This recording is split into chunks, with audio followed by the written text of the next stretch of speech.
Hey guys, and welcome back to Inspirational Storytime. I hope you guys have been doing great. It's been really busy here, but I'm happy to be back. This week I'll be reading Little Legends, Exceptional Men in Black History by Vashti Harrison, a story about trailblazers that were able to change the world. I certainly enjoyed reading this book, and I hope you enjoy the book as well. But without further ado, here is Little Legends. Little Legends, Exceptional Men in Black History by Vashti Harrison. James Armistead Lafayette, a Revolutionary War spy. Not much is known about James's life before the Revolutionary War. He was born enslaved in Virginia, and his owner, who managed military supplies, taught James to read and write so he could be a better worker. During the war against the British, James heard that any slave who fought for the Americans' Continental Army would be freed if the Americans won the war. He got his owner's permission to enlist, and in 1781 was assigned to serve under Marquis de Lafayette, a young French aristocrat fighting for the American cause. At first, James used his knowledge of the Virginian landscape to transport messages, but then James and Lafayette had a better idea. James could spy on the British. Posing as a runaway slave, James went to the British camp commanded by Lord Charles Cornwallis. James helped lead troops through the unfamiliar land. No one suspected that he could read and write, so generals and other soldiers talked about their tactics in front of him, and he was given access to British maps and plans. Secretly, he memorized details and reported back to Lafayette. James became so trusted by the British that he was asked to spy on the Americans.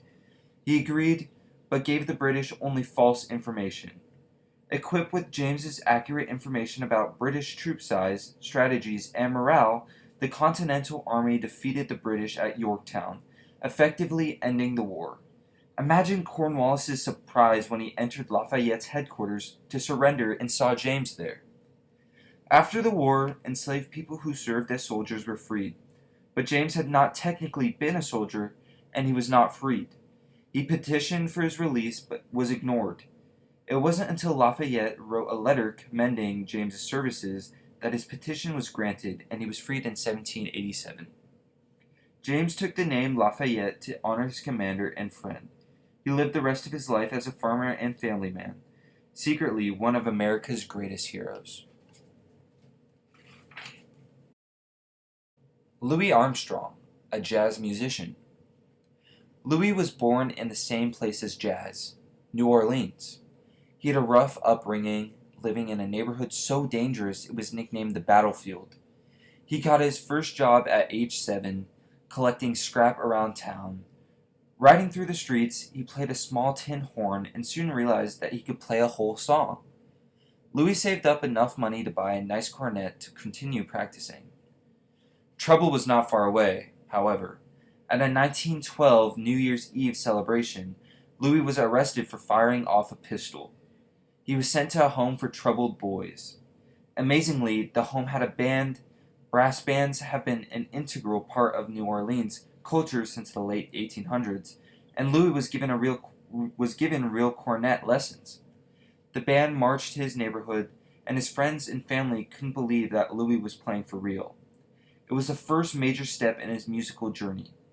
At 11, he performed on the streets with a vocal quartet. They caught the attention of a local cornetist, King Oliver, who was keen to advise Louis on technique and skill. By 1918, Louis was performing enough to make a living, playing in the most popular band in town. In 1922, King invited him to Chicago, where with his strong New Orleans influence sound, Louis flourished. From 1925 to 1928, he recorded his first records with his own band. They were some of the most influential records in jazz history. He became famous for his improvised solos, unmistakable vocals, and scatting.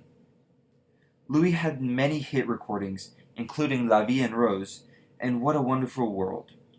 Over the years, he received criticism from younger jazz musicians for his old-fashioned stage persona and his silence on politics.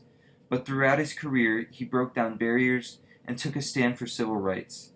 He's had many nicknames, including Satchmo and Pops, but the moniker Ambassador Satch he earned for his dedication to sharing jazz all over the world.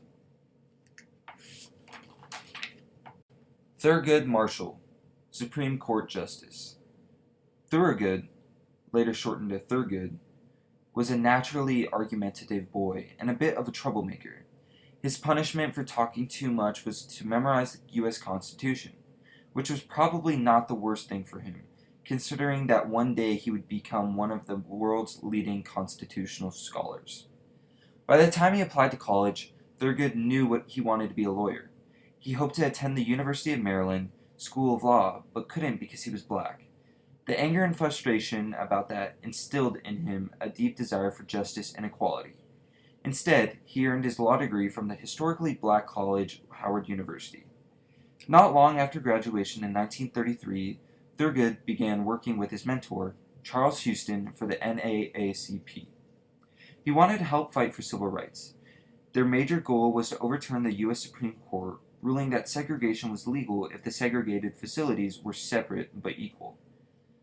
Black people in America knew that their facilities were nowhere near equal, and that they had nothing close to the same opportunities as white people. Thurgood had proof. UMD School of Law.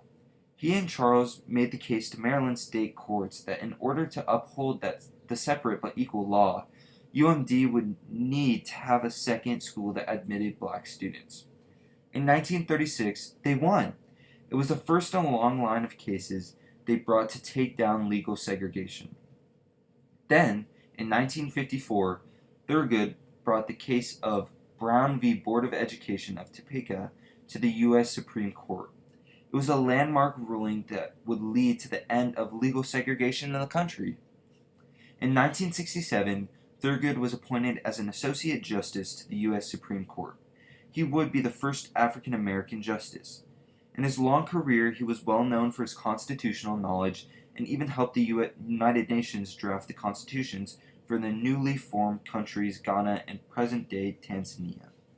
Thurgood spent so much of his life fighting for justice. It was a long road, but he never lost hope. Bill Russell, a basketball player and coach. As a kid, Bill was introverted and awkward. After the untimely death of his mother, Bill and his father and brother had to be a team and stick together. During high school, Bill grew to be 6'5" and was recruited onto the basketball court.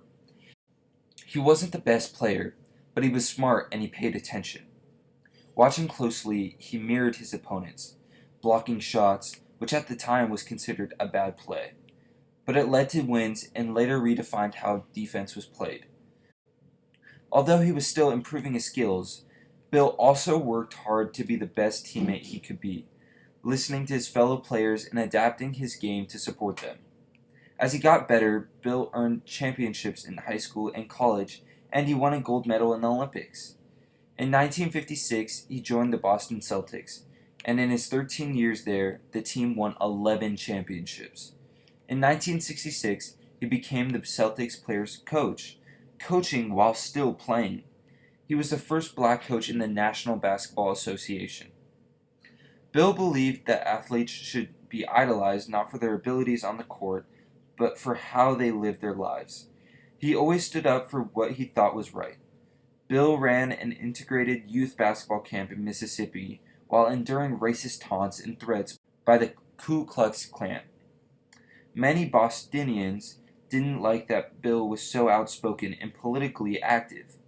Some people even broke into his house, spray-painted his walls, and smashed his trophies. When he retired in 1969, Bill vowed never to return to Boston. In 2009, the NBA named the Finals Most Valuable Player award after Bill, and he was further honored 2 years later when he received the Presidential Medal of Freedom from Barack Obama. As time went on, the city of Boston changed, and the people realized Bill's importance as a player, coach, and leader. In 2013, a statue of him was unveiled there. During his career, Bill always worked hard. He never compromised his principles. He only waited for the world to catch up. Arthur Ashe, a tennis player. Growing up in segregated Richmond, Virginia, a black boy like Arthur was unlikely to play tennis, a historically white sport. Fortunately, his father was the caretaker of a park that had facilities for black people. Young Arthur had a racket in his hand by age 6.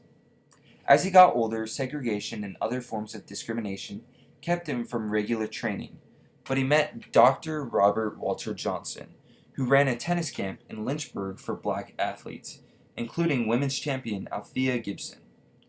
Both Dr. Johnson and Arthur's father were disciplined and strict. They taught him to always keep his cool.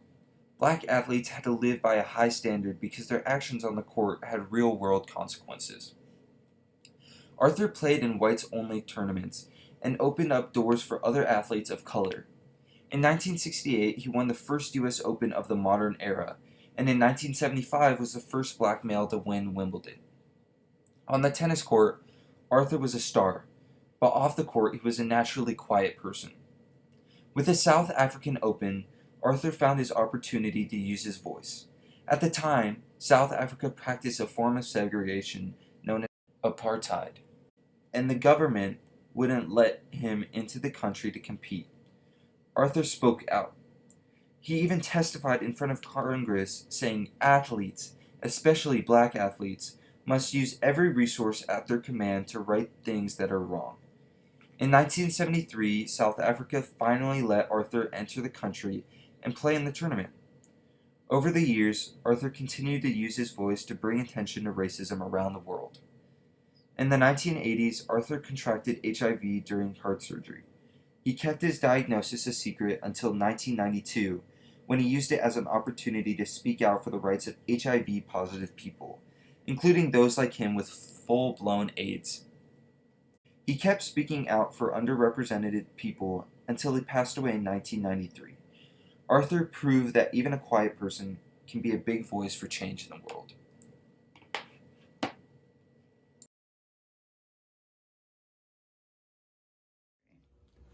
I hope you guys liked that book because I certainly did. Did you know that March is actually Women's History Month? So in honor of that, we'll be reading We Are Inspiring, the stories of 32 inspirational Asian American women by Angel Trazo. So stay tuned to that. Make sure to subscribe and tell a friend so we can all learn together.